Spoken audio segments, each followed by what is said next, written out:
বুঝতে পারিনি এক ছিল ড্যাশ। একবার সে উড়ে এসে বসলো এক ষাঁড়ের শিংয়ের উপর।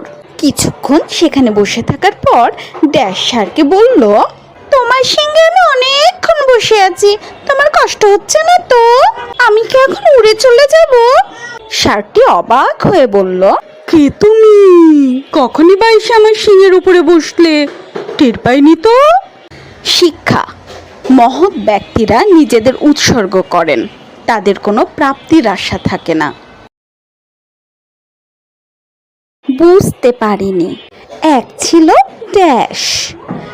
একবার সে উড়ে এসে বসলো এক ষাঁড়ের শিংয়ের উপর। কিছুক্ষণ সেখানে বসে থাকার পর ড্যাশ ষাঁড়কে বলল, তোমার শিংয়ে আমি অনেকক্ষণ বসে আছি, তোমার কষ্ট হচ্ছে না তো? আমি কি এখন উড়ে চলে যাব? ষাঁড়টি অবাক হয়ে বলল, কে তুমি? কখনই বা এসে আমার শিংয়ের উপরে বসলে? টের পাইনি তো। শিক্ষা: মহৎ ব্যক্তিরা নিজেদের উৎসর্গ করেন, তাদের কোনো প্রাপ্তির আশা থাকে না। বুঝতে পারিনি এক ছিল ড্যাশ। একবার সে উড়ে এসে বসলো এক ষাঁড়ের শিংয়ের উপর।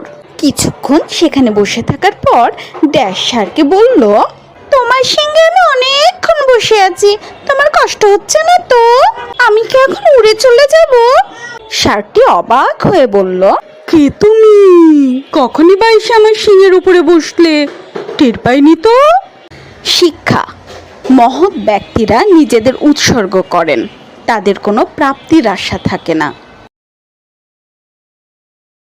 বুঝতে পারিনি এক ছিল ড্যাশ।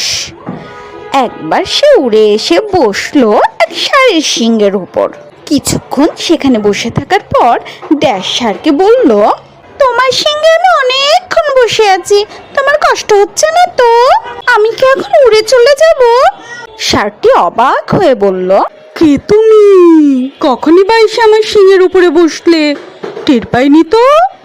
শিক্ষা: মহৎ ব্যক্তিরা নিজেদের উৎসর্গ করেন, তাদের কোনো প্রাপ্তির আশা থাকে না।